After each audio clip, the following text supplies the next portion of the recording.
Ayin Beis, up to chapter 67, page Kuf Chav Daled, 124, middle of Discourse 17, Atem Netzovim.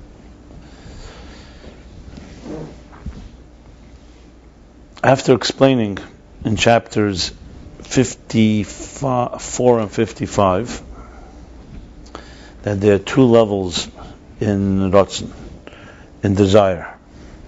Level 1, stage 1, is from the bottom up, is the revealed manifest desire. Somebody desires something, is drawn to it, is inclined to it, and does what it takes to acquire it. So there's a passion element in it, there's a stimulation, there's a desire in motion, let's put it that way. Behind the scenes, there's what he calls a rotzen, keach haratzen, or rotzen anelam. There's a desire behind the desire, or where it's rooted from.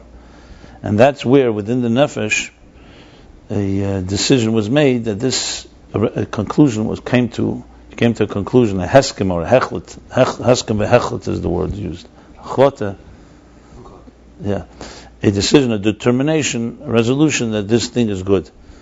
But whether you actively, the desire is in motion, not necessarily. It can take time. It can be immediate.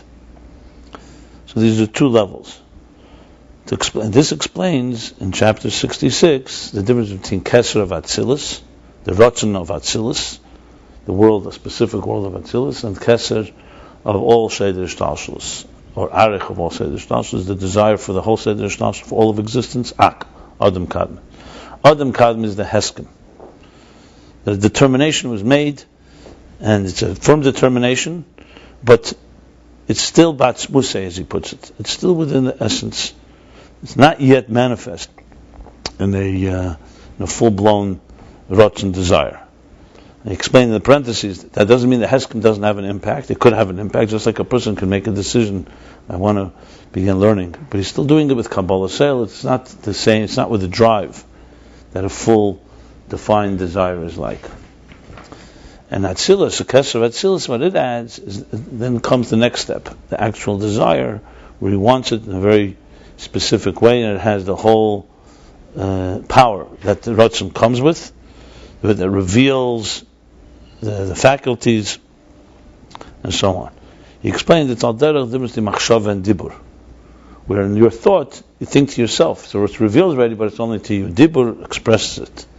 So machshava would be Adam the Bria the Klolos, that's Ak, Bria. Keser of Atzilus would be Adam the Yitzir the Klolos, that's Dibur, which already now is coming out to reveal to another, in order to bring it to Asiyah, which is Adam Asiyah the Klolos, which is actual Atzilus. So you have Ak, Keser of Atzilus, and Atzilus. So essentially what we have here is that Keser of Atzilus now becomes the interface, the intermediary, the mamutra between Ak, the so-called the Heskim, what he calls the Heskim, or the Rotz Keach HaRatzon, or the hidden desire, and the actual world and existence of Atzilus.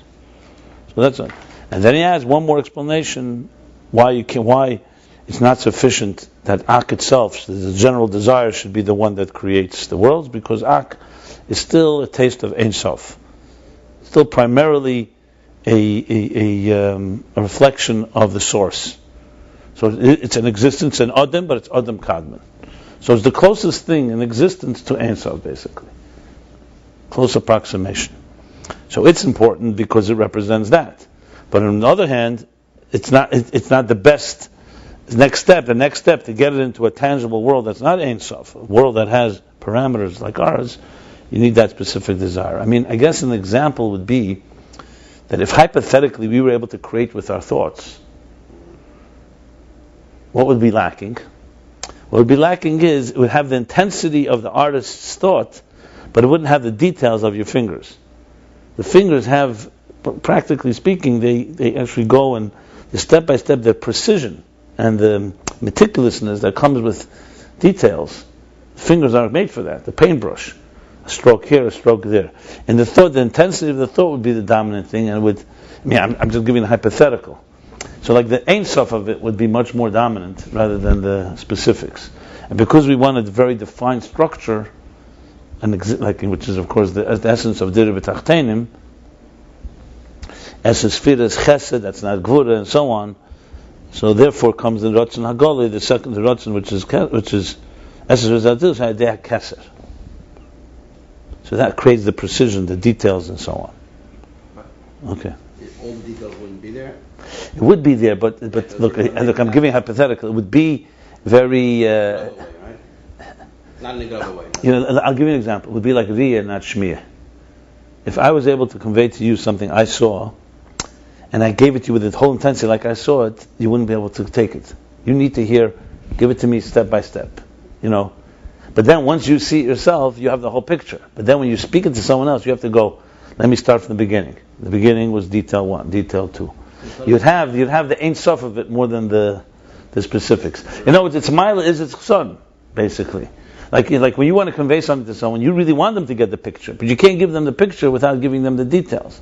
We live in a world where details, you have to go from details to get to the picture, but the picture is more than the sum of the details. It's similar to what he said earlier, remember, by the Baruch. You teach a child Aleph, Beis, Gimel, Dalet. At that point, Aleph, Beis, Gimel, Dalet, separate letters. You put these letters together, you have not just words, you have profound concepts. So in a way, if you didn't have the Keser of Atzilus, you would not have the specific letters, you'd have the letters as part of a whole map, a whole picture. There's many good examples for this. I think, if you develop it into a formula, even education, it's like knowing when to conceal the Eira El Al Kalana, the whole synergy, and when the opposite, when not to go too much into details. You do want someone to be able to retrace their steps. The whole picture is ultimately this way. What you're dealing with is, even Ayin Sof Lifnei Tzimtzum to after Tzimtzum, it's intense there, so you need to conceal it from the level of the Mashpia. Even the discussion Eir and Shefa, it's all about the more you want the recipient, the more you have to conceal the source. The more you want the source, the more you have to conceal the recipient. The question is, obviously, we want a combination, a perfect building of both. Or else there's what we call the Shviras HaKelim. There's too much Eir or too much Keli. So all this is really, it's almost like a filter that you regulate. How much should flow and how much shouldn't flow. And getting that perfect formula is the key to life. This is true in love, in relationships, husband and wife. Where do you give in? Where don't you give in? Children. It's always like that. How much? You don't give in. Okay, there you go. You don't give up. That's what this dance called life, right? The back and forth. Yeah. In everything, in management even, delegation. You'll see people who don't know how to delegate. It always stays so-called in the then there's the opposite. People to over-delegate. They delegate too much. People who own businesses realize at some point the person who works for you is never going to be as committed as you are. So you have to know where to delegate, where not, how to manage it. It's all about measuring that flow. Absolutely. Everything is the secret to everything in life. When to give, when to hold back, how much to give. Okay. I want to just tell you about the Shakavatariya. I looked it up, and the Samach Tzedek, he actually discusses that at length. Yeah, it's very, very clear there, very clear. And he says, actually, by the Mashal, the Nimshal also, that God, Kavyachal, also had a Shakavatariya before he created the world. It says, Chesed Omar said, create. Emes said, don't create. Yeah, so he brings clearly the Shakavatariya. And it has nothing to do, not necessarily Tam V'das, it's nothing to do with necessarily a rational Shakavatariya. It's a weighing all the options before coming to the resolution. So the Samach Tzedek, it's the Drush Gimel Mini Adam, that's printed in Eretz in Yonim and in Eretz Bolak that I've mentioned many times. He refers to it here also in Ayin Beis. A very fundamental Drush. He speaks there. These two chapters about the two levels of Ratzon are straight from Eretz. It's actually almost. I can't say word for word. There's more here. I do comparisons, by the way. I mark. Like I'll show you my mark where I mark what the original is and this, because to me it's like I said, it's like learning like with the Alter Rebbe. If you compare Alter Rebbe and the Rambam, you'll see the Alter Rebbe sometimes quotes exact line from a Rambam or Shulchan Aruch, and then the latter line. So you really see the chiddush when you see the comparisons. It's unbelievable to really see. My whole Ayin Beis is marked up. I have entire Maimorim that are literally taken straight from another Maimor, but with a suffix and the yukim. The conclusion, for example, this chapter 66 is not in Yonim. Since the Rebbe Shab is building his own structure, but he takes from everywhere. You literally can see it. Samach Dalet and Samach Hey are the Tzemach Tzedek, which itself is a Maimor from the Alter Rebbe with Hagaz, and then Samach Vav, applying it to Ak and to Atzilus, it says it there, but not with the same. It goes a little different direction there. Anyway, the point is, he discusses at detail the whole Shakvatari element. Very interesting there. So you can see it. You really, literally can see the whole. He talks specifically about Shakvatari. You can see with the Rebbe Rasha, he's writing B'Kitzur what it says there at length. If you guys want, I'd be happy to take one day. I'll take a Tzemach Tzedek's Maimer and we can learn it side by side. If you want to do that. Can we do it one day? It's up to you. Sure. No, we just determined we go by the Kalim, Do the Sunday. So We could do this Sunday. it depends on everybody here. I like to work by consensus. I like to work by suggestions. I just put it on the table. If you guys want, you want to do that once? To be here? Huh? Are you going to be here? Sunday? Yeah. If you guys want, I'll be happy to do it. It's a very fascinating thing, and normally, to really learn Chassidus on a serious level is comparing the Maimarim. I'll take Alter Rebbe's Maimer, show you how the Alter Rebbe said it, so the Mittler Rebbe Tzemach Tzedek added, even the Rebbe Marash, and then how the Rebbe Rashab takes it, and there's also the Rebbeim afterwards. That would be beautiful. Okay. You look like a very spirited Well, I had trouble with Asiya this morning. Asiya? Asiya. My Keser was okay. It was the Asiya that was a little difficult. Okay. So now we move on to chapter 67. So we established there's really essentially 3 or 4 reasons why Ak alone is not enough. In chapter chapter 63, he said that Ak, there's 2 things going on in Ak. That one is the energy is equal. It's an equalizer of all the levels that are there. So Ak is the picture of all of existence, but all the energy is equal. Second thing is there's no distinct entities. It's all Behelim. Like think of it like a seed.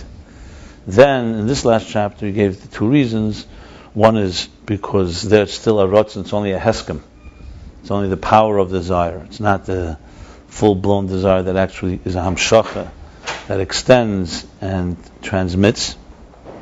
And now, in the end of the chapter, he said because it's Ein Sof. Ak is a taste of Ein Sof, and you want to create 10 spheres, you need to have a desire specifically for the 10 spheres, and just can't rely on the Ein Sof itself. Interestingly, in the Tzemach Tzedek, when you look at the Tzemach Tzedek source for this, what I discovered was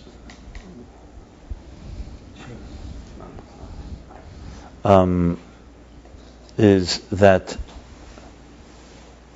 it appears that the Heskem is similar to the Vart because everything is there without any distinct levels.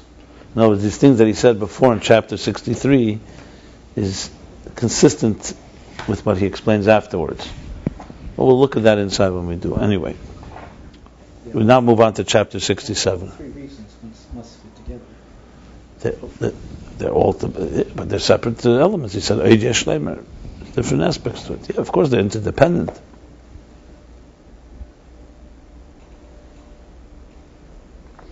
In other words, once you understand that Ak, Adam Kadman, is a type of, is like I said, it's the root of all desire, but it's not a full-blown, what do we call it, a desire in motion, where you have the passion and the stimulation and the excitement and the being drawn to it. So obviously that means that all the details there are, the energy is there, but it's not in those specific details that will create a reality that we want. I gave the example now. Let's say if hypothetically a human being was able to create with his thoughts, and art, so an example would be if I was able to convey to you what I just saw, and I gave it with the whole intensity like I saw it, you would be lacking. You wouldn't be able to relate it. You'd need me to break it into detail, tell me what happened. Step 1, step 2, step 3, you build up the details. Or I gave the other example that he spoke earlier. You teach a child an idea. The first thing you have to teach them is the letters. If you start showing them that Beis, Reish, Vav, Chaf makes bracha, before they learn Beis, Reish, Vav, and Chaf by the letters, they'll never get it. So you have to specifically teach them Aleph, Beis. You see, the first year a child learns a language, you teach them Aleph, Beis. You don't yet teach them, maybe a little, but you don't really teach them the power of words and the power of ideas.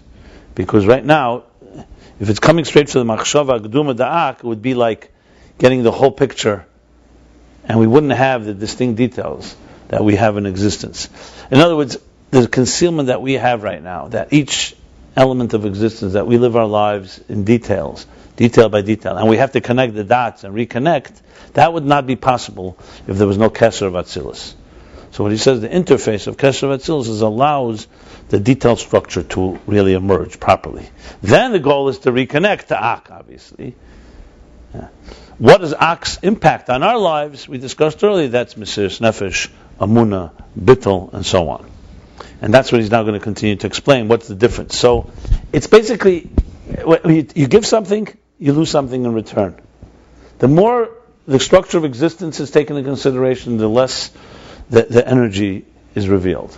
The more the energy is revealed, the less the containers have parameters. That's the rule. The goal is for us to widen, expand through Avodah the material parameters of this existence, so we can be able to contain Bligvul. But it cannot happen in the first step. That happens only as we progress. I explained yesterday that's why God created the world in a way. Why did He make seeds and trees? Create trees, and that's it. What do we need to have this whole process? What do we need to have Tsar Gidl Bonim? To go through a child as a baby first, and a seed, and develops. Let everybody pop out. You're a mature adult. Go work the day you're born. Like some animals are that way. Within a day or two, they're already on their feet. They're already hunting. Some of them, their parents leave them as soon as they, Others, you find nurturing. You find it takes time, and so on. Because this world is tachtenim. God wants a process. He doesn't want a miracle. He wants us. He wants a process of chinuch. He wants a process of integration. He wants us to earn our way, and there's no way to earn it if you don't go from the bottom up. The second element in that is He wants it to be integrated. If God is going to do it the other way, then He might as well not create the whole existence in the first place. It's all fine in His own essence.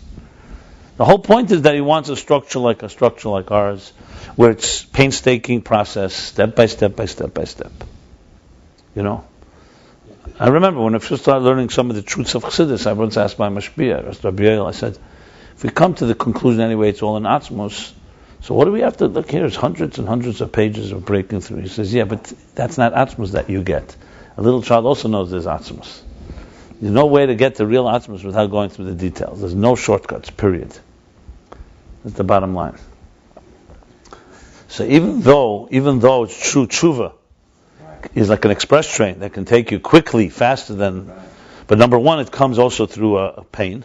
It comes through first being in the darkness. There's no way you just get there. You can't just jump there. And even then, once you do teshuvah, it doesn't stop. Then you start the avodah of integrating it. So teshuvah is a process of a quick jump start, or a way that God lets you in through the back door, so to speak. But that doesn't mean that they don't have tayyag mitzvahs, that you have to now integrate it in your life. That's why, for example, just to give a small example, it says that Rabbi Elazar ben Derdaya, so he did every sin in the world, and then the last day of his life, he bent down, he cried, heard the cry all over, and it says, he acquired his world, his reward in 1 hour. So of course everyone asks the question, why can't I just do that? And do whatever I want, and then I'll spend that last hour of my life. So first of all, Echtav Ashav doesn't work. You can't just plan it that way. It doesn't work, they won't let you in. But more importantly, and here's a very interesting thing, I remember a very fascinating thing from the Arizal. The Arizal asks the question, okay, fine.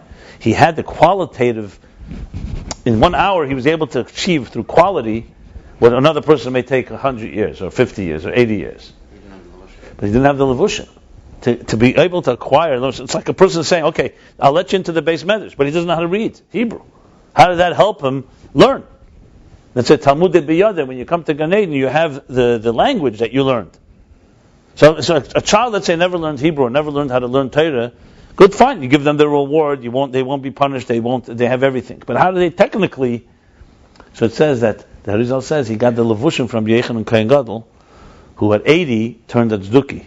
80 years he was a Kohen Gadol. Well, whether he was 80 years a Kohen Gadol or 80 years that he became, it's a question. But regardless, he went into the Kodesh Kodashim. It means for years and years. It means not a blemish, because you don't go in the Holy of Holies without a blemish. And then he turned into tzduki, whatever that means. So his levushim were given to Rabbi Elazar ben Dodai. In other words, there's no such thing as a automatic pressing a button and you get all the giluim. It has to come from somewhere. So kainei lamei means like buying. He purchased, he acquired a lamei. So what he did, the teshuvah he did, gave him the merit. But he acquired it from someone. He acquired it from Yechon and Kohen Gadol. The bottom line is that there are two tracks. There's the track of the intensity that comes to a person's avodah, meaning that story with Rabbi Zusha, that one little step that you do that takes you work, that for another person may not be effort, that opens up doors that are not measurable. Like b'chol ma'idcha doesn't mean your ma'id is yours. On the other hand, you still need to have the integration. At the end of the day, dira b'tachtenim is integration. It has to be an integrated. That's a dira. We're not, So now we move on and we move on and now we discuss chapter 67. He continues. So we said Keser of Atzilus is the mamutza between Adam Kadmon, that's his last words here, between Ein Sof and Atzilus. So the Malchus of Adam Kadmon becomes the Keser of Atzilus. So basically, the primordial or primal thought, the Heskem, the resolution becomes the Ratzon, the passionate and the revealed desire, and the stimulated desire and conscious desire of Keser of Atzilus. Now we continue, 67. V'hine b'chinas Keser of Atzilus liyesa b'chinas makif prati le'elam Atzilus ein nimshach mezeh bittul b'chol nevraim k'moy b'chinas ak. The v'chol came l'fanecha tishtach v'kanal perek samach. Okay. Now this Keser Atzilus, now he's talking about the downside. Remember we said, Keser Atzilus, think of it now, it's a desire that's already focusing on the details of the 10 spheres of Atzilus. Whereas in Ak, it's much more amorphous and much more all-encompassing and so on. So now, he says, this level of Keser of Atzilus, being a makif prati, it's not a makif klali. You're talking now a desire for Atzilus. It's not a desire for Bria. Ein nimshach mezeh bittul. From this is not transmitted the bittul. Remember the subjugation, the sublimation of the existence that as it comes from Ak. We learned before in chapter 60. What's Ak's impact on existence? So the first impact that he said was a general bittul. Chol keimel lefanecha tishtachava means everything that's upright, that stands upright, prostrates itself before you, or kol keimel lefanecha tishtachava, yeah. Chapter 60, right, it says it right here, chapter 60. That is a bittul that's hidden in the entire world. That's why we have free will, as he explained there. And the bittul seeps through in the fact that each of us is receptive to the chayes, to the divine life. But Keser of Atzilus does not have that ability. Because Keser of Atzilus is preoccupied and committed and invested in its particular world. And if you remember, he said several times earlier, something that's connected in particular to this department cannot create this type overall bittul. Let's go back to the example I used about department heads in a company. Okay? So a department head is about that department, he has a certain close relationship to his team. They listen to him, he knows their specific details. then suddenly comes the head of the whole business, walks in. He's not so consumed with the details, but he has the overall picture, bigger than anyone does. What's the relationship of the people with him? They're much more bittul to him, because he has that authority. He's coming from the top. On the other hand, he is not detail-oriented on the ground level that department head is detail-oriented. So the desire of Atzilus is working with the spheres of Atzilus. So it can give them something. It gives them desire. He's going to say it does have an effect on them, even bittul. But that overall type of awe that Ak embeds in existence is not there. Ach b'neshamas Yisrael, Ach b'neshamas Yisrael. However, in neshamas Yisrael, yesh b'kol echad b'chinas madrega zu. But this is the world's bittul. This is the general bittul of the world. 1 second. However, in the souls of Israel, each individual has this level and stage. Why? Liyas the neshamas had a mushrashim b'atzilus, because souls are rooted in Atzilus. So Keser of neshamas shenasata b'taherihi, like we say every morning, that the soul you've given me is taherihi. What's tahera? Atzilus. That's what it says. Taherihi. Then goes Ata varasa Yibriya, Ata Yetzarta Yetzira, Ata Nafachta bi Asiya, Ata Meshamer bi Kirbi, and you protect it as it comes down the body in Asiya. Tahera is Atzilus. So therefore, these neshamas have in them something from Atzilus. So we'll see in a second. You want to say something? And doesn't this tell us that the Keser of Atzilus comes from Pnimizak, which specifically targets? I don't know. Neshamas Yisrael? I won't. I would. No comment. We'll see if he says it. If he says it, he says it. I can't say right now. Remember earlier he said Akos has an effect on the neshamas, the Amunah Pshuta, and Asav and Nishma, Mesiras Nefesh. We'll see. Let's see where he's going. It's just beginning the chapter. There's only 3 lines in the chapter. The Kol Neshama, Gam Neshama is the Biyah Shoshim Hum Atzilus. Because every soul, even the souls of Biyah, which means even souls that assume the personality. Think of Atzilus, an Neshama of Atzilus in this world is like an express train. It skips over the worlds of Biyah. It doesn't assume that they're levushim. But remember, an express train also passes through those stations. It just passes through without stopping there, so to speak. The neshamas of Biyah are rooted in Atzilus, but they go through all these stages and they assume the levushim, the garments, and so on. So even the neshamas of Biyah are rooted in Atzilus. It says in Tanya, "Degam b'chinas nefesh dasi yesh b'chinas esesvidas datzilus." That even in the level of nefesh of Asiya has within it the 10 spheres of Atzilus.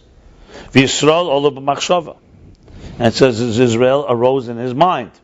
V'hainu, what's machshava? He says v'hainu machshava stimah da'arech ampin, in the concealed mind thought of arech ampin. That's already keser. Which Keser? Arech ampin. The pashtus here he means Atzilus. We'll see. I have to see as he develops it. You could say Ak also, but it looks like he's talking about Atzilus here. So let's just see. Valkein Gam, because he's bringing proof. He's going to bring proof that Neshama is rooted in Atzilus. I guess he's talking about Atzilus. Valkein Gam b'chinas hamakif the Keser yesh b'kol echad Yisrael. So he's saying, so the makif of Atzilus does not have an impact on the world, but only Ak does, creates the kol kema, that bittul, that hidden bittul. But the makif of Keser of Atzilus, because the souls are rooted in Atzilus, it has an effect. Yes, it has within each individual soul. For who inyan, what is it?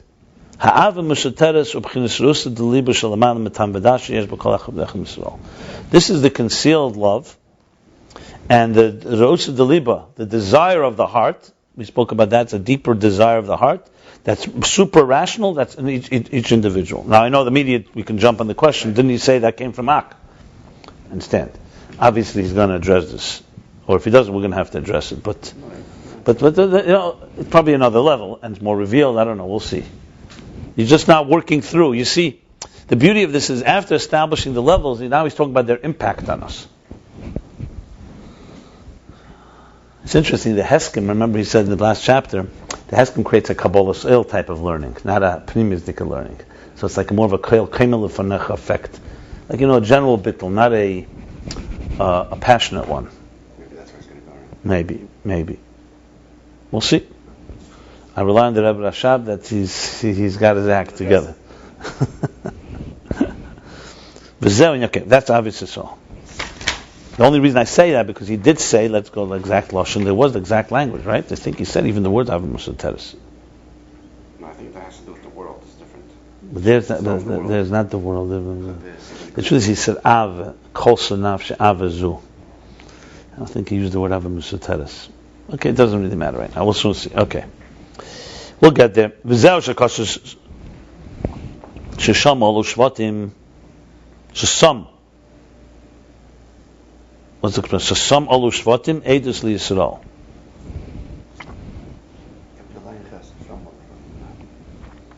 Where's the sham referring to?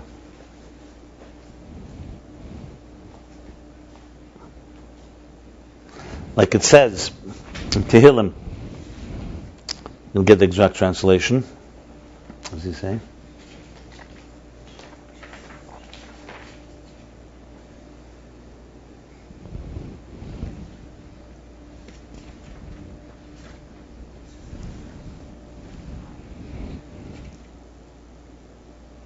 It's over here. It's in this capital, I think. You say Anchas? I thought so.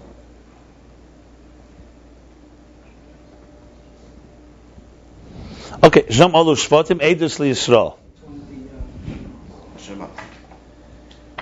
the one you said in chapter. Yeah. Second, third. Just wanted to get the actual translation, the exact translation. So Zam Alu Shvatim Eidus LiYisrael. Sham. Huh? Sham. Sham. Sure. That there's this the tribes elevated to went to. What does he say? The tribes went up. They went up, right? Okay. And what's That's the Yerushalayim, Jerusalem right. that is built like a city, which all Israel is united. But what's together. the second half? How does it go? Read the whole thing. So Sham Alu. For there the tribes went up, the tribes of God, as enjoined upon Israel, to offer praise to the name of the Lord. Read the whole Hebrew passage. Eidus LiYisrael. There we go. So he's asking now like this. Kuf Chav Beis. Well, Eidus. What is this bearing witness? How does he translate Eidus here? Bearing witness? Well, here he says to offer praise. Uh-huh. No, the Eidus is to offer praise. But there the tribes went up, the tribes of God, as enjoined upon Israel to offer praise to the name of the Lord. It doesn't say anything about it. Eidus LiYisrael doesn't say. Okay. So what's the Eidus? Acha inyan the Eidus wal dover hanister v'nelam. When you bear testimony, the mere definition of Eidus means on something that is concealed and hidden. Something that is completely revealed and obvious to all, ain't sarach Eidus. You don't need witnesses. What do you need a witness for if everyone sees it? This doesn't mean only an actual, completely revealed thing. Even something that is bound to be revealed, something that is just a matter of time. Something that is about to be revealed immediately. Like it says in Gemara. So basically, something that's absolutely revealed, for sure you don't need witness, because everyone sees it. And the Gemara says, even a mil stavid l'gluyim miyad, something that is bound to be revealed. Miyad, here in the case, there's different opinions, meaning just a matter of time, a matter of a day or a few hours. You also don't need witness, complete witness, Eidus Gomer. You don't need complete testimony. Ki yidu b'Gemara. You know the Gemara? No. It's about, that's why we believe for a lady, we believe one Eidus. Uh-huh. Yeah, but I've heard this before. If somebody, God forbid, if there was a whole town and they saw this man, the husband of a woman, killed right in front of 500 people witnessed it, and then she wants to get remarried, she would still, Al Pi Halacha, she would still have to go in front of a Beis Din with Eidus, wouldn't she? Or they just say, ever since we ever saw it, we wouldn't even have to have a call of Beis Din to do that. You would still that could be just that's a formality. That's just a formality. No. But that's just a formality. So the Rabbonim, sign on it. So but whether they hear 2 or they hear 100, 500, the bottom line is, look, for example, Eidus would be a crime where nobody was there. And someone says someone did something, crime. There you need Eidus. Without Eidus, you can't do it. But according to Torah, even if everybody saw this person steal something, that's a technicality. You still need to call Aiden. You need a formality. You need a formality. Someone has to testify. That's not the relevant here. That doesn't. What are you saying? How are the Rabbanim supposed to know? Let's say 1 million people. No, but let's say 1 million. That's known to everybody. You don't need Eidus. You don't need Eidus. You still have. Hold on. What does that have to do with anything? You don't need Eidus. You need 1 Eidus is enough. Even ish would be Evid. Right. I understand. You still have to go through the process. That's irrelevant to the subject matter here. In other words, you're asking the question, how does he get home? How does he get home? You have to have it go through the process. It's still the process. Yes, there's still the process. Yes, there is chumash. The lekach himinu be'edus isha, eid achad. Here it goes, eid achad v'lav eid mepi eid, and that's why you believe the testimony of a woman, one witness, Be'edus isha regarding a woman. Be'edus isha, right? Eid achad, one witness, ve'eid mepi eid, and even one that heard it from another eid. In other words, it could be one from another. What's the situation? That the woman says the husband left the house, and then they come back and they say, we saw this. But why is that? Why does it have to do with milsavid Because it's people are going to find out about it. It's not something that's seen. Because ultimately, into the Bezdin. Right. Okay. So in other words, it's inevitable that it will be revealed, and therefore you believe the witness. So because if he's alive, he's you don't need Eider's Gomur. You don't need the right. You don't need the Eider's Gomur. Yeah, but there are men that just leave and they want to leave. And if the guy left his office, and then all of a sudden Adam come and they say that he's died, he's going to come back. He's going to come home tonight. What do you mean? It's a mitzvah blue. That's what it means. Right. Okay.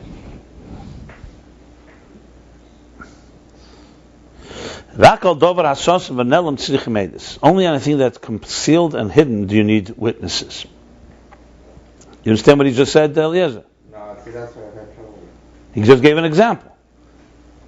Someone says a husband went to work, he traveled somewhere. Do you need 2 witnesses that say that he is, you need, right?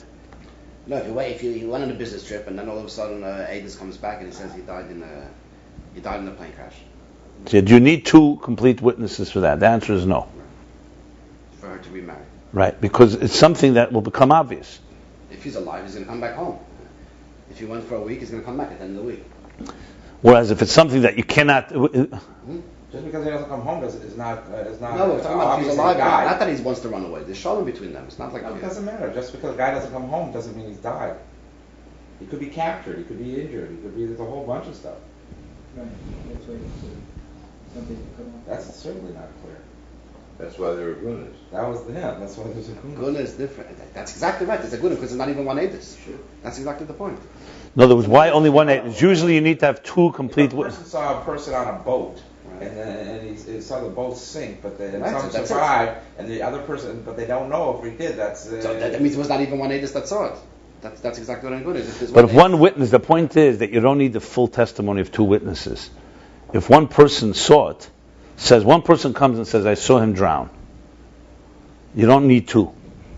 Because if he didn't drown, he's going to come back.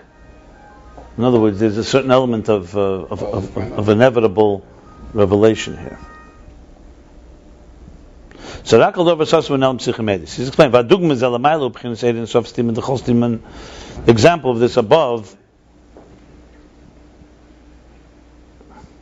I should just let me just say this. First of all, there's 2 types of edus. There's edei kiyum and there's edei riyah, right? There are, for example, certain situations where the witnesses actually create the situation. They create the halacha. Edei kedushin, for example, are not just bearing witness; they're part of the process. They're edei kiyum, not edei birur. Then there's edim that are just simply you need, for example, someone that witnesses a crime. They're not causing the crime. But you need someone that saw it. Now, usually, edus is necessary. It has evidence when something was not is not known. So you need someone to come and testify. So yes, if it's not about whether 1 million people saw it. This is about a situation where anyway it will be revealed. That's the point. Not if 1 million people saw it.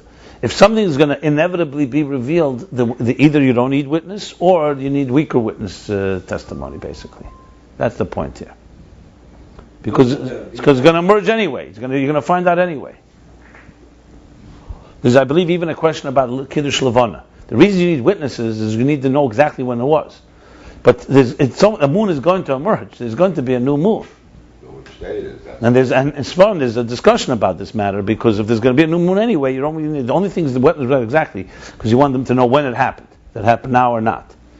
But that's why we can build today in a calendar, even if you don't have witnesses coming to Bezdin, because it's an inevitability. A moon is being there, so now we can calculate it. My point is, there are things that are just a matter of time. It will be revealed. Witness is not as vital there, or not necessary at all. Anyway, bottom line is that. So he's explaining now, what does it mean, Lamaila, Eidus? So he says that's Eidus of Stima de Chol Stimen. It's talking about the infinite light, that the Stima de Chol Stimen, meaning concealed beyond all concealments. B'chinas Seviv Kalam, the level of transcendent energy, Shalamaila B'chinas Gili, Al-Zeh Shayach Eidus. Transcendent energy that's higher than revelation. For this you need Eidus. And now that's explanation. Shesam Olu Shvatim Eidus Li Yisrael. He's explaining this in context of the Avad B'Suteres. We'll go back to it in a minute. That means, why do you need? Since it's also concealed, so you need Eidus. Through Eidus, you transmit the revelation of this particular level. And this is meaning that mitzvahs are called witnesses or testimony. The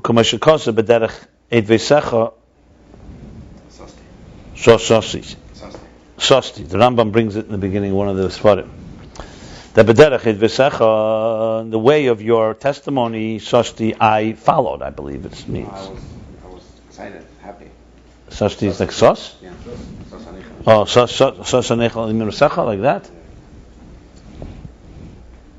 Okay, so b'derech edvesecha Sosti, I celebrated, or I was with simcha and joy in the way of the path of your testimony, the path of your witness. Why?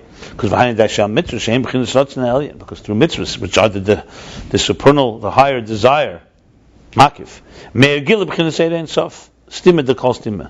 through mitzvahs radiates, illuminates the revelation of the concealment of all concealments in the infinite light. The same is similar to this is what it says, that the tribes elevated. What does it mean, radiates? And they bear witness. What? It just means bear witness. It radiates. It's not a gili. It is gili. It brings a gili. A mitzvah doesn't bring a gili. Yes, it does. Yes, it does. It's a mitzvah. It reveals, like witness reveals. It reveals something that's concealed. Rejoiced in the way of your Rejoiced in the way of your testimony. Ki hayud Beis Shvatim b'chinas Vav Keser of Atzilus. The 12 Shvatim is explained in the pasuk are the level of the 6 Kesavis, the 6 parameters or sides, the 6 sides of Atzilus. Vav Keser, we talk about the 6 sides. You talk about Vav Keser of any particular object. So you have top and the bottom. Right. So you have like we do by Lanuim with the lulav. So you have Mizrach, you have east, west, south, north. Then you have top and bottom. These are the 6 midas of Atzilus. Times 2, that's the 12 Shvatim. Yud Beis Gvuli Alachs. K'meshakos Shisha Mishmeisam. Right. Shisha Mishmeisam, 6, in other words, 6 of the names of the tribes is on one side of the what's it called, the breastplate. No, one on this side and one on this side, 2 stones. Not on the. They had 12. That's 12. That's what Shisha is on the sides. Okay. What is it called? What is it called in English? What is it called in English? The whole thing is called the breastplate. Yeah. The Eshemes Hashisha Hanesrim, and the names of the 6, the other ones is on the other side. Behind in Ayin Beis Gvulei Alachsin Kaneda. These are the 12 Gvulei boundaries of Alachsin of Gvulei Alachsin. We spoke about this. We just wanted to remember that we made a whole image of it. Huh? Remember what it was? Yeah. A little complicated. Yeah. We did it on paper here. I'll post something up online maybe. That is. What's Alachsin? Alachsin literally means angles. Diagonal. So it's the 12 lines, the 12 boundaries of a diagonal. You know how it works? It's very, very complicated, but it's basically Jewish thought. You want to explain it? It's the lines around the cube. Yeah, am I correct? I spoke to Yossi Keller. He told me the way he explained it to me. I don't know if that's the correct way or not. But he said if you take a room, for example, and you draw a diagonal line from the top over there to the bottom over there, and the same thing, a diagonal line from the top over there to the bottom over there, and the same thing from the outside, and the other way it comes out 12. I made an image of it to explain it. Another line from the bottom over there to the top over there. To I see how they do it, right. To every corner. I got you. X's. And There's every 4 line. X's, two diagonals on each side. On each side, that's 8. And then the 2 and then the 4 from the depth of something, right? The up and down, the depth is force. It'll have four sides that way. So that you get 8 from the 4 sides, and 4 from the depths, from the two from the walls. If you draw an X on every wall, right? Yes. And then in the inside, you draw 2 X's. Coming from 2 X's from each wall, from each corner, from the ceiling down to the diagonally to the bottom of the other side of the wall. That's tall. And we're getting that 6 meters, really precise. Where did the last 4 come from? Inside the room, inside. You could look at it from the outside. Those are the X's from the outside. But then you can look from the inside. If you take every corner and you draw a diagonal. So where the 12 are the corners? 12 angles? Every corner to the other corner to the bottom, and then from that corner to the bottom of that corner. The same thing from this corner to the bottom of that corner, and then from this corner to the bottom of that corner. And So that's the extra 4. That's same thing from that side. I'll double that. Same thing from that side. That corner. To this okay. corner. I'll post it up. It'll make it a lot easier on this chapter. We'll just post it and I'll explain it exactly. I have it ready. To go through that. This level of those they're called steaming. Okay. Where is that an arc? He didn't say right now. He's just saying it in itself. It's Sefer Kalam in general. Sefer Kalam could be Ak, it could be before the Tzimtzum. Let's see, maybe he'll spell it out, maybe he won't. Right now he just said it's Simid Kol Stimin and then Eidus. That's what Eidus does, it reveals the mitzvahs. It reveals that level. And this, so here he goes. The Shvatim, Sheshamol Shvatim, is talking about the Ayin Beis Gvulei Alachsin. He's talking about the 12 tribes. That's the structure of Atzilus. Now the midas, the emotions are transmitted from intelligence. Yet, however, there is also the way the root of the emotions are higher than seichel. This is called the mountains, the dark mountains. That are mentioned in Zohar. And this refers to Be'ever Hanar, on the other side of the river. That's where your ancestors lived. Because it's referring to Nahar Pras. They're talking about Avram Avinu, that they first became from the other side of the river till they came to Eretz Yisrael. Huh? What? No, about the Ayin Beis Gvulei Alachsin. I mean, I don't know. The truth is, the way I always learned it is, if you have a Rubik's cube and you make X's on every side, 6 sides, so it's 12. I don't know why you have to explain that. Right. Let me.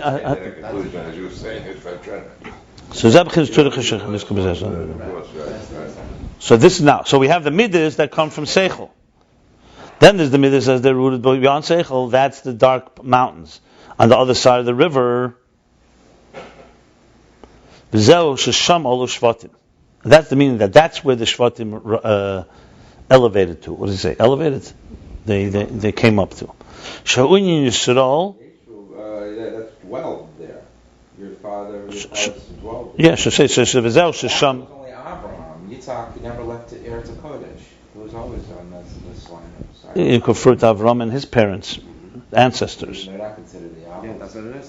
That's in the Haggadah it says. It goes on. The ancestors. V'zel shesham olu shvat is a pasuk. The others are Avram, Yitzchak, Yaakov, but our ancestors go all the way back to Adam and Chava. Noach, all of them are our ancestors. V'zel shesham olu shvatim. This is the meaning that's where the tribes rose to. She'uin Yisrael olu b'machshava. That's olu. That's referring to Israel that rose in the mind, in the thought. And from this level, it transmits into the soul, and that's the Mesiras Nefesh, giving of one's soul, and Rus Liba, the desire of the heart, that's super rational. And this is what it says, Eidus L'Yisrael. So Eidus v'remizah l'b'chinas hanista b'chinas Ein Sof Stiman l'kol Stiman. That this is a testimony and a hint. Excuse me. To the level that is concealed, Ein Sof, the infinite divine light that is hidden beyond all hidden. Basically, just described in the pasuk that Yisrael are rooted there, and that's the word Eidus. Because they're rooted in Olu, in Machshava, they bear witness, they reveal that dimension that is concealed on its own. And that's an Aveda, that's the Mesiras Nefesh. So when someone sacrifices and does something, instead of being bound by the rules of existence, goes outside the rules of existence, in some way sacrifices their life for something, has a profound love for godliness, they're revealing a dimension that's concealed from regular existence. That's why others don't do it. Trees, animals, all of creatures of this world do not have Mesiras Nefesh. They follow God's rules, but only the rules. The clock. It's the clock. You want a revelation of something, of the concealed divine? That's in the souls that Olu, Sham, from the level of those dark mountains, meaning the level that's Me'ever Hanor, on the other side, the hidden level, Sham Olu Shvatim, and the Ve'edis, and that's why they bear witness. Here, they're witnesses for that hidden dimension. So when a person is Kiddush Hashem, Mesiras Nefesh, they're revealing the hidden. Generally, mitzvahs do that. The action of a mitzvah. Now, we're not talking about the revelation of Giluyim that Torah comes. But when you don't do a mitzvah, nothing is revealed. When a person does a mitzvah, they're doing an act. We're talking about that revelation, the revelation of God's will. Here is a cloth, a parchment. That's the revelation. Just the fact that they did it, that's the revelation. Yeah. What if it was before? The parchment, you take, let's say, parchment, which was just animal hide, you write a mezuzah, put on tefillin. You're revealing God's desire, what He wants this hide to be used for. You make a blessing on water. You're revealing God's will. That's what it means. You're drawing God's will into this world. Revealing in the sense of an act that is aligned. Now then comes, fine. Okay. And this is what neshama sent us to be. He said, God gave us a soul. What did He give? He gave the level of Rusad Liba. We're not just talking about giving life. That's nefesh. He gave this desire of the heart. Rusad Liba is the deep desire in the heart of a soul to connect to the godliness. Being that this is the primary divine dimension in the soul. What God is giving. So we say neshama shenasatabi. Yes, there's an element of a soul that gives life to each of us. But if you want to focus on what is God really imbuing someone, it's not just life, like He said in Perek Samach, the life force. We're talking about also something that is divine in personality, not just a source of the divine. Life comes from the divine. Some revelatory divine element. That's the desire of the soul to want to connect to godliness. It's a craving for godliness, but it isn't itself necessarily from the statement of godliness. But it comes. That's what's given to us from God. God could have not given that. Okay. He did not give that to a stone. Everything we have. He gave us that gift that we could. No, but He didn't give it to a stone. A stone only has a life force. A stone doesn't have that inclination, that desire to connect to there. Why not? How do we know that? the Rambam says that all the planets have neshamas, and don't they sing Shira? The orbit something like Shira singing the praises of God. First of all, the Rambam says they have das, and Shira is like this: every animal serves God, like a malach also serves God, but they only serve Mamalach Kalam. They only serve the life force that is being given to them. They don't reveal the concealed. They reveal what was put into them. And when they sing Shira, it's true, they acknowledge the divine element in them. But we're talking about Ru'usa Deliba now. We're talking about Mesiras Nefesh. We're talking about outside.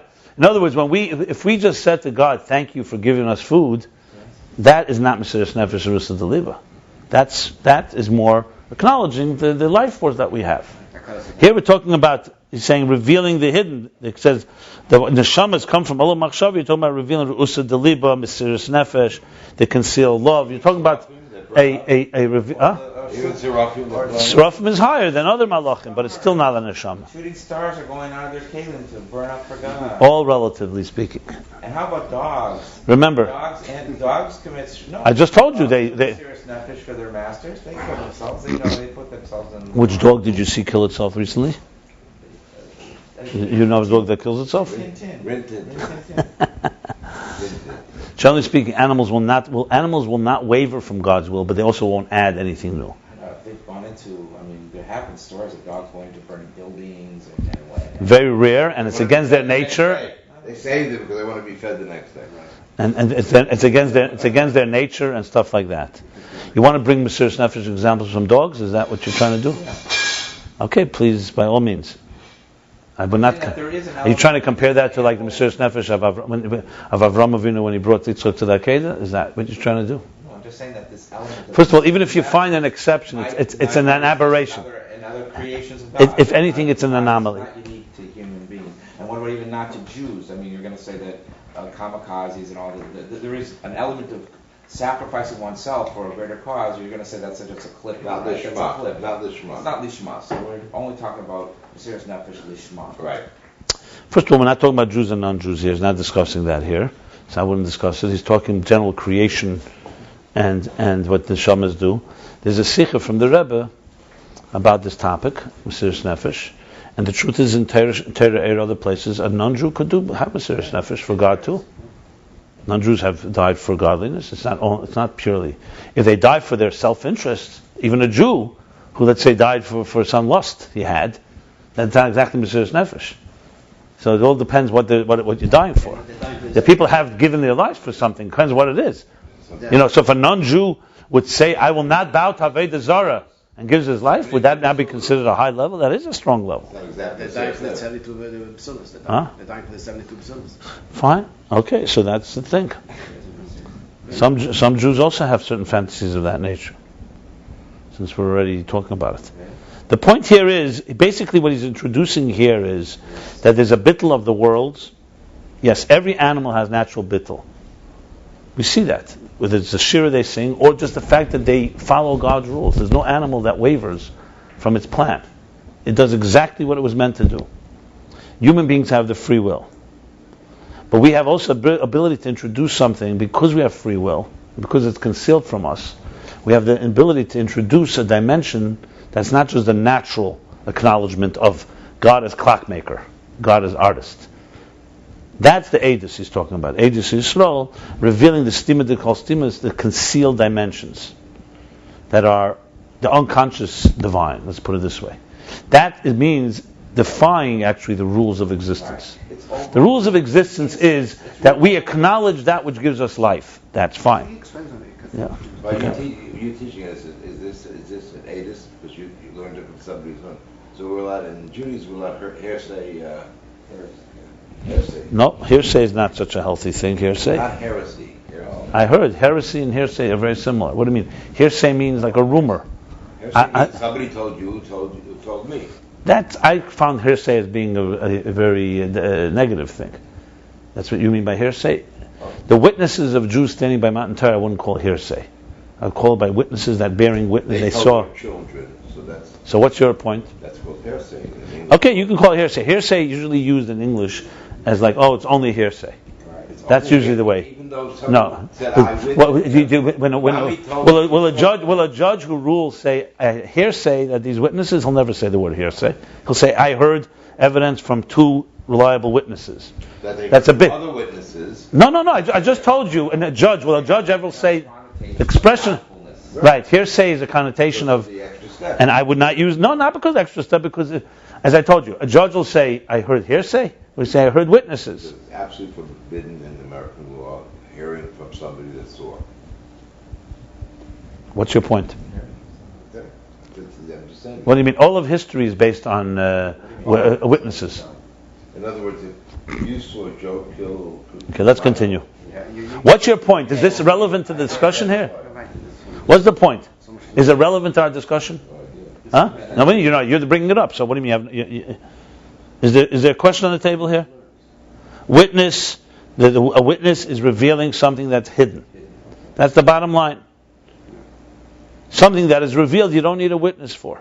So Jews are witnesses because they were revealing something. Because they're revealing the hidden dimension that's higher than Seviv Kalam, not Mamala Kalam. The ikar thing that God gives in the neshama, the hin ben neshama is dalad madregas. Because now in a neshama, in a soul, there are four levels. Rotzen shalamayla masechel, the rotzen, the will, desire that's higher than intelligence, the seichel, intelligence, or machshava, and thought, and dibur, speech. I'm sorry.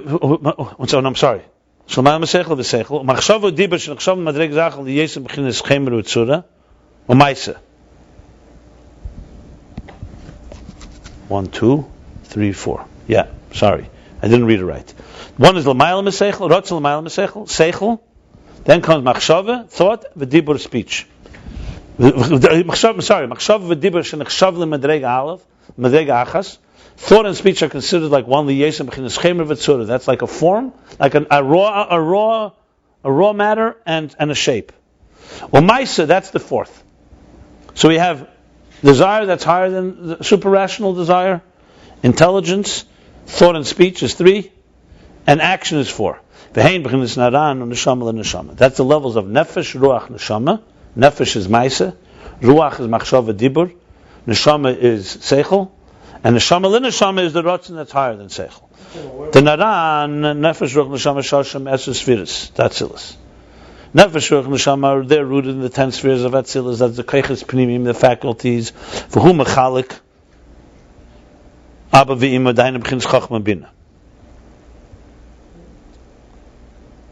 The 10 spheres are divided by Abba v'ima. There's the first 2 spheres, chachma bina. Masha kosh baruch hu noisen bein neshama. We say God gave him a neshama. We're talking to haina b'chins neshama l'neshama. We're not talking about nefesh, ruach, neshama. Nefesh, ruach, neshama are the levels that are given, that are, as he said, those are the 10 spheres. When you give, God is giving him a soul, there's a neshama to a soul to a soul. Shazeh neshama dinaran. That's the soul of nefesh, ruach, neshama, referring to the usa deliba, the rotzen that's higher than seichel. Shazeh nemaru misperes revi Yisrael, which we learned earlier. That name is 4 over here. Yeah, referring to the pirush revi huarba, a quarter. It's 4. These are the 4 levels of the soul. The 4. The gam reva huloshan the vis. 4. Reva is also from the word quarter, not 4. The hainu the hainu madrega had a vis, referring to the 4th level. That desire, which is the primary element of Israel. Because the other 3 levels, intelligence, and the 3 levushim, the 3 thought, speech, and action, yeshnam gam ba'akum, also exist in non-Jewish. Shenim shachem esses spheres the klippus, which are extended from and are transmitted from the esses spheres of the husks. The neshamis Yisrael levad, the souls of Israel alone, sheyesh b'madrega hanal, have that level, that 4th level. Oh, I'm sorry, you're right. The neshamis Yisrael. You got it. I thought the Neshama Yisrael only them. And Neshama Yisrael, Levat sheyesh b'madregas hanal v'hem esses hakdusha. Besides the fact they have the first 3 levels, and those are the 10 spheres of kedusha, of holiness. Here, the primary thing, the primary thing is that the souls of Israel have in them the simple desire, the soul to the soul. That's the primary state level of Israel. The Yisrael maloshin kisarisa, because Yisrael is from the language like the Malach of Esav told Yaakov. He said kisarisa melikim v'anoshim batuchal, because you battled and prevailed. So sarisa means like sar, like a prevailing, a dominance, a leadership. V'gam Yisrael hu sar kale. And also the word Yisrael, besides kisarisa, comes from the word sar kale. Loshen meishel v'shalit. From the word meishel meaning a governor, a controller, a leader, a ruler. Right. Like we learned earlier. Like for example, desire governs and rules over all the organs. Because with his desire, he can choose to place his organs in fire or in water, or cold water, which is against their nature. Desire can force them, compel them to do something which is against their nature. To put their this earlier he spoke about the power of the Rabbi. Didn't use Eish and Mayim Karim, which is actually used there. For some reason he's only bringing it here, which is opposite of their nature, contrary to their nature. Because they are completely subjugated to desire. It's an owner, it's a controller, a ruler. The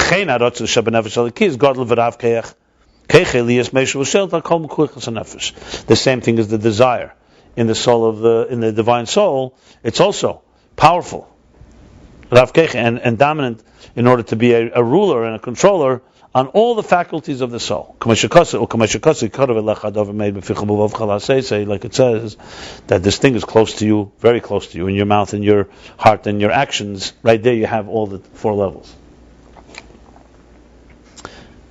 Because you have beficha, that's dibur, like machshava.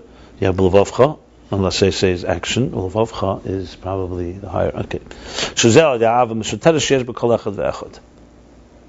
That's through the hidden love that is in each individual. Through this, he's very close. That also in his mouth and in his speech and in his heart, that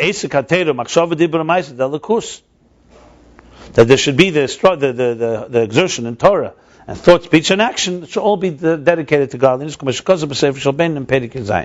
Like it says in Tanya, chapter 17. And also this revelation of this desire, this higher level, this is all talking about the edus of Rusa Deliba, which is coming from Keser of Atzilus. Remember, that's all that we're talking about. Because Atzilus has Tahirihi, and the Neshama is from Tahirihi. In other words, this is why it's higher than the world's bittul. All this is about the Keser of Atzilus. So clearly this is not the ox impact that he spoke about. We'll have to get to that later. And it's also easier to reach this than the revelation of the immanent, the internal faculties. Why? Even though this is a higher level, this usa deliba, this inner desire.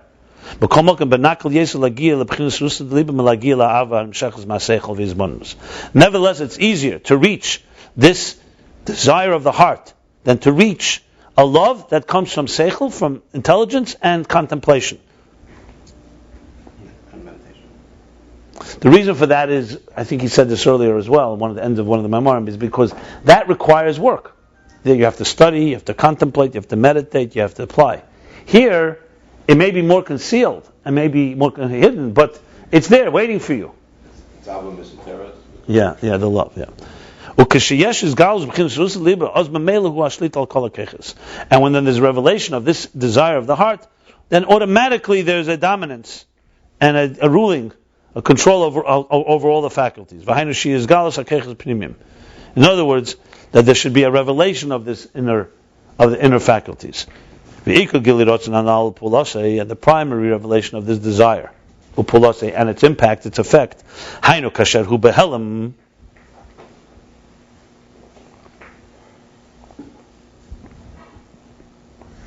what does he mean? In other words, pulase means that its effect. It is either the revelation of the desire or pulase, its impact, but it itself is still concealed. You only see its impact.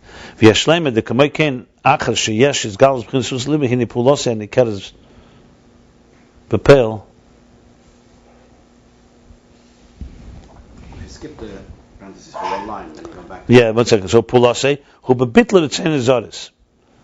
So the primary thing is by bittul, nullifying strange desires, minyan elam hazeh, meaning strange, meaning here alien, inappropriate desires in things of matters of this world. Lias eziv taivasav levalta l'tzeinim epnei ratzon Hashem, for him to leave behind, reject, negate, and nullify this desire in the face of the desire of God. So let's go back to the parenthesis. So he's basically saying, the effect of this hidden desire, meaning its effect, meaning kasher behelam, when it's concealed. In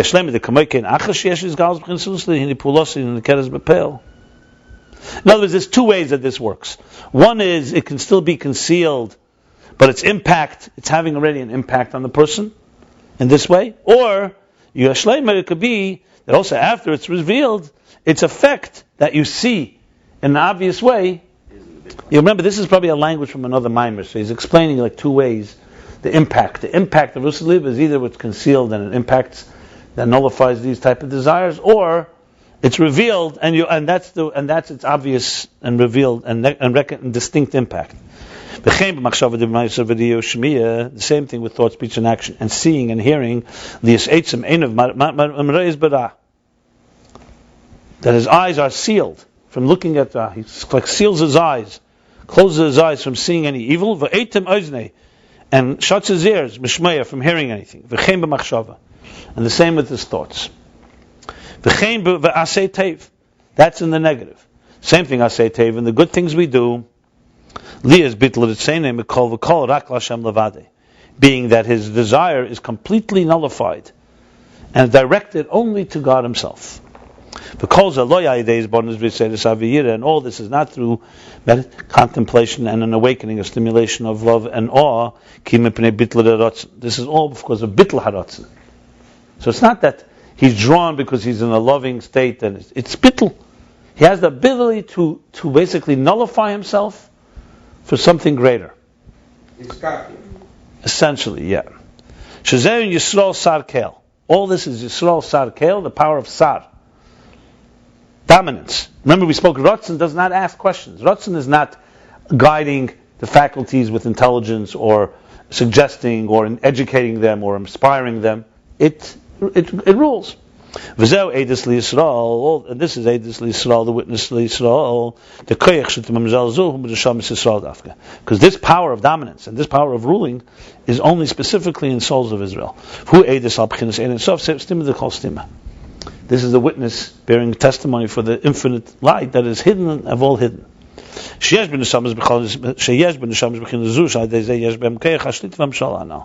That in souls they have this level, and therefore, because of through this they have the power to dominate. That's why they have this power.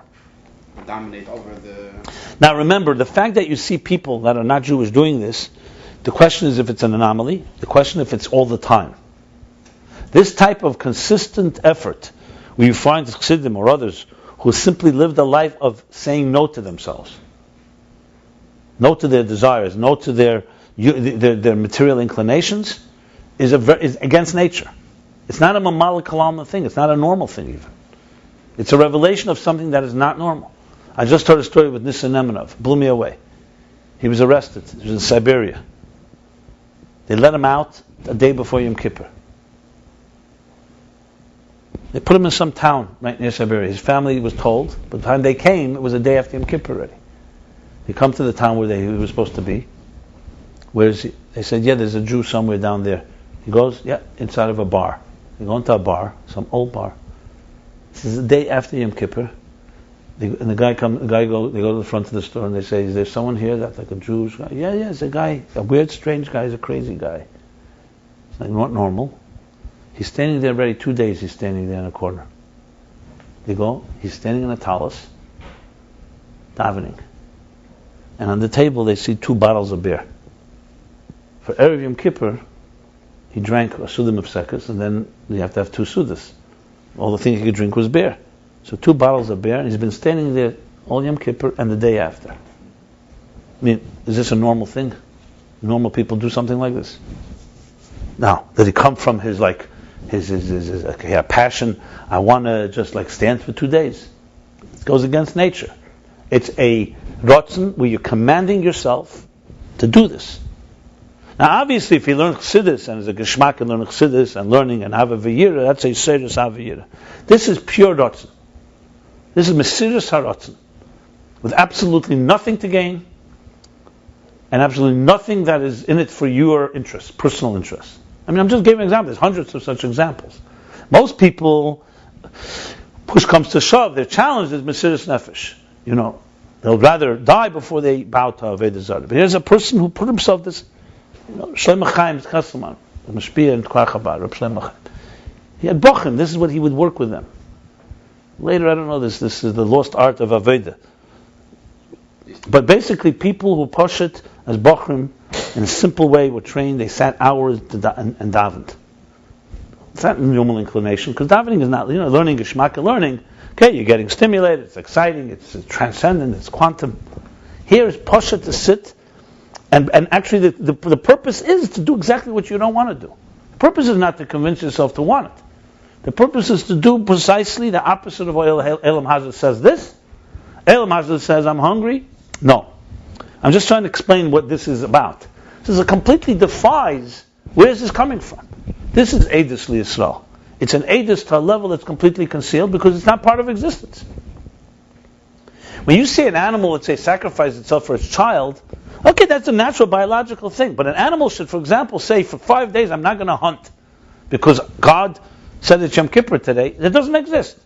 It's not expected even of an animal to do that. That's not its role. Its role, fulfill what you're told to do. You have a job to do. This idea that a soul can come down to earth and do some defy nature is a particular power that he's talking about here. That's a rotzen thing. That's a desire thing. Now, the levels are a little still, we still have to figure out where it's coming. It seems like he's talking all about Atzilus now, the Neshamas of Atzilus. The question is what Ak's role in all this is. But let's continue here. Listen, Neshamas Yisrael. It seems like it's negating the whole virtue of Chabad here. Because he says all of this is without doing his bonus at all. Yes, remember I said to you a few times, when you learn the Maimarim of Pesach, the Rebbe says, it seems like it's negating Sukkot and Chanukah, and Sukkot and Shavuos. Where you are, this is a particular kav of Avodah. Right. The ultimate goal is going to be this plus that. And then everything comes together. Right. But there's the virtue to this.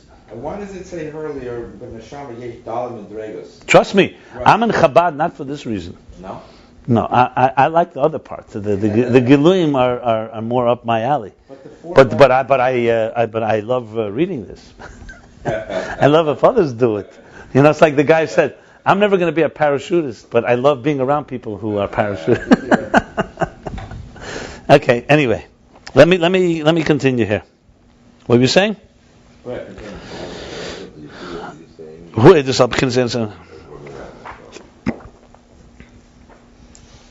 So think about this. When a person does that, he's revealing Shev of Kalam. That's right.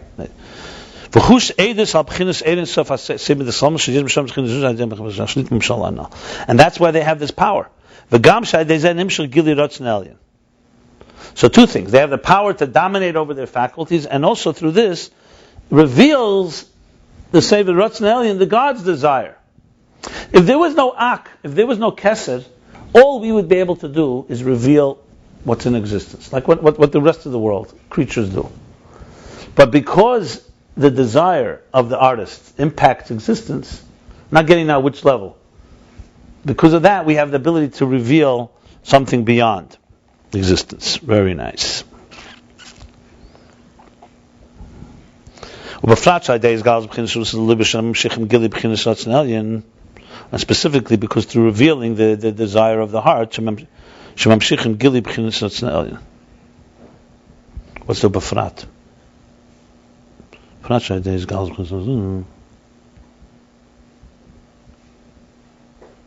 part of the run-on sentence.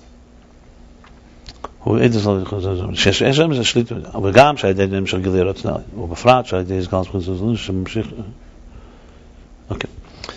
but specifically through the revelation of this inner desire, through this we transmit the revelation of the higher desire of God, which means the infinite light that's concealed and hidden. As it's known that no thought can grasp him, but he is grasped. No thought can grasp him. No, right, but Rusa Deliba does grasp him. This, remember, he spoke about that less man the tough is babe, who tough is bukula. So now he's saying, who tough is bukula, less man the tough is babe. One thing, Rusa Deliba yet tough is babe. That's a powerful thing. Yeah. Nothing can grasp him. Nothing. Because that's what he said about Seva Kalam. Remember, he said Seva Kalam and Rotzen is such that nothing can grasp it. But here, there's some Aveda that could grasp it. You know why? Because you're getting out of yourself. It's like seeing God by not looking. That's why. Because you're not there. That's why there's no less man. You take away the man, so then the toughest is because you're getting out of yourself.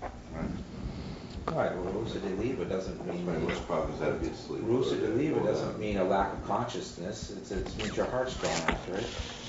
Yeah, but you set aside your consciousness. You're setting aside, however, everything else. Right.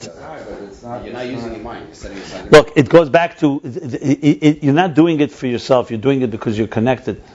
And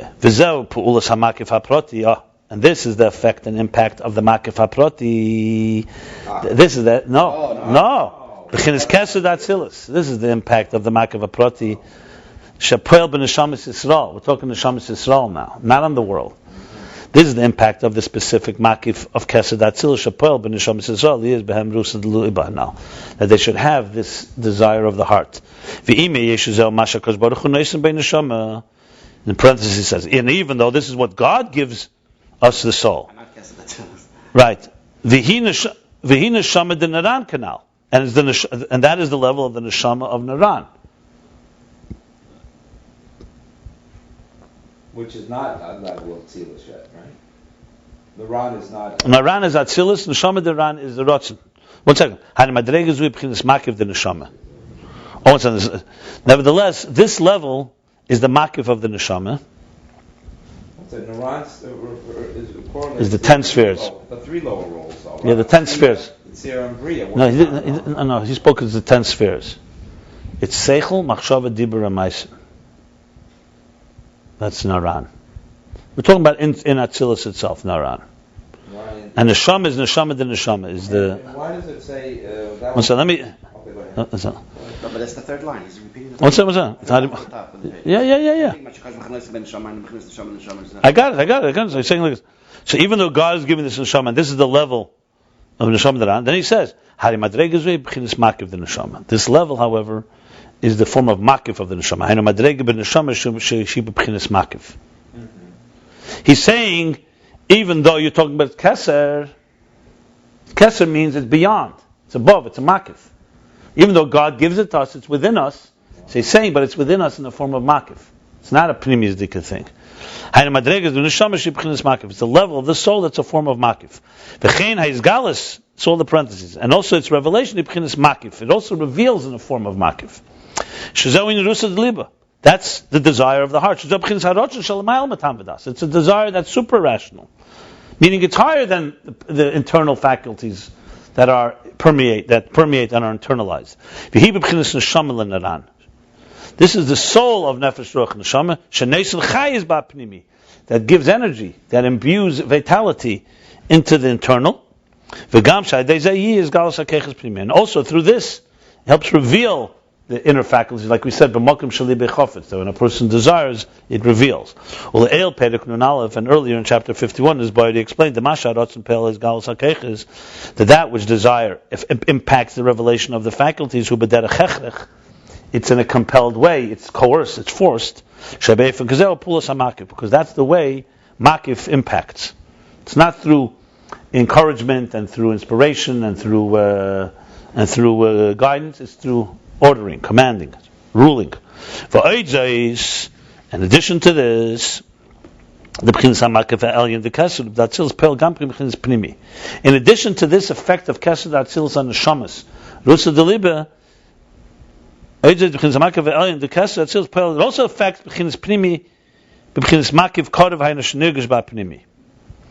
in addition to giving us this Rusa Deliba, but also because it's a Keser Prati, it's closer to the Pnimi, It also affects it in a more internal way. There's a makif that's closer, and that it should be felt internally. So in addition to this makif impact it has also a more revealed impact. As opposed to the makif of ak, correct. Like for example, thoughts of teshuvah, of return, that automatically, inadvertently fall into a person, pisim, automatically, suddenly. Sudden thoughts of teshuvah that a person just has. Like, why do we have them? Right. You're walking down the street, you suddenly feel, where's that coming from? That's the level of chaya, as I said, neshama l'neshama. Shenikra mazel, it's called mazel. Al shem shenezel v'netiv l'neshama m'lbesh l'guf. Why is it called mazel? Again, mazel you see again by Aki also use mazel echozu. So, okay, fine. But right now we'll get back to that. Let's say now Atzilus. Shenezel, it flows v'netiv and drips to the neshama, to the soul that is manifest in the body. So we have like this: neshama shenesata bi tahirihi. Remember, he keep focusing. God gives. He's referring to Neshama and Tahedihi. He doesn't say, but Barotz Yitzata Nefachtabi seems like is the levels of Nefesh Ruach Neshama. There's Neshama Lin Neshama is Neshama and Tahedihi. That's Chaya. Maybe not, because it says that's Atzilus. That's the level of. Okay. Bottom line is, however, this level also has an impact. It's makif de chaya. And this he says that even though you don't see mazlaya, their mazel saw. This is the root and source of the soul that sees and hears the calls from above. Like the Pirkei says that every day a call comes out from heaven. Yeah, that wake you up to teshuvah. Matefes, and drips. It flows. It's reflection on the neshama malbashas b'guf. It channels. It matefes and ayirasa. You can say irrigates also. Yeah, the soul, it irrigates the soul that's manifest in the body. Shemizen nefilin hiru teshuvah. From this, enter nefilin fall into his mind thoughts of teshuvah liyesub chinis makif karev. Being that this is a close makif. Which is chaya. Chaya. This is Keser of Atzilus. Well, amayla hainu amshachim b'chinis Keser elyon. And above, the root of this, Amshacha, comes from Keser Elyon, Shebchinas Makif Prati, the specific Makif, the Bchinas Kiruv, that is close. What is it from Keser Elyon here, level of Yechida? No, Atzilus, Chaya. Still only Chaya? Yeah. V'zeu gamkin in Yemaim Razal, this is also what it says in Razal, Avul Bey, a Kol Bey, Asar Shchinta Sharia. Wherever there are 10 people, Shchinta Sharia, the Shechinah rests. Shebchinas makif anal. That's the makif anal. Meaning chaya, the makif of Keser Prati of Atzilus. He's not talking about ak here at all. So what is Mechinas Keser Elyon? Hold on. Like for example, a person that gets excited when he's davening with 10, he gets impacted by that. That's when his prayer, because that's when the prayer becomes more awakened and more internal. Because he's with 9 others. Or a person who sees someone else davening with intention. Mispal gam. He affects him also to daven more than regularly would daven. All this is from the close makif of Atzilus, Keser of Atzilus, like it says in Teireh, in the explanation, Habayim Yashir Shmois, Habayim Yashir Shankif. So bottom line, to sum up, that Keser of Atzilus has an impact that is not affecting the creatures of the world. Ak affects the creatures that they all have an inner bittul somewhere. Souls, because they're rooted in Atzilus, have, as he said, this Ru'usa Deliba, this inner desire, the concealed love, that's higher than rational, so it's makif. They have that inside of them. And they bear witness to the hidden, concealed dimension of Sevu Kalam. And here he's talking Sevu Kalam and clearly Keser of Atzilus. In addition, this part of that soul, this part of Keser of Atzilus also impacts their chaya, that it should be revealed in the awakenings of thoughts of teshuvah, in the different inspirations they have, including the inspiration you have when you're davening or you see someone else. Why do you have that type of awakening? To do more than Regilus. Regilus is Mamala Kalam. As the 10 spheres of Atzilus impact us that we have a regular sort of avodah. To go out of our regular, to do something unique, like those thoughts of teshuvah, is coming from a makif, because it's beyond, but it's a makif, a curve, that's having an impact on us. Whereas the bittul of ak does not have that type of impact. Learning about teshuvah, what's not understood is what was the connection, how does this consistent with what he said in the chapter 61 of ak's impact on our Mesiras Nefesh and our bittul of Natsav and Nishma. That's not clear here. And either he's going to answer it, and if he doesn't, we're going to have to discuss it and have to study it. But we'll stop here. I'm not going to finish the mimer now. Can't do that. So we did chapter 1, we did the chapter 67, page 124, 126, through 126, and we still have to conclude this 17th mimer. Stop here.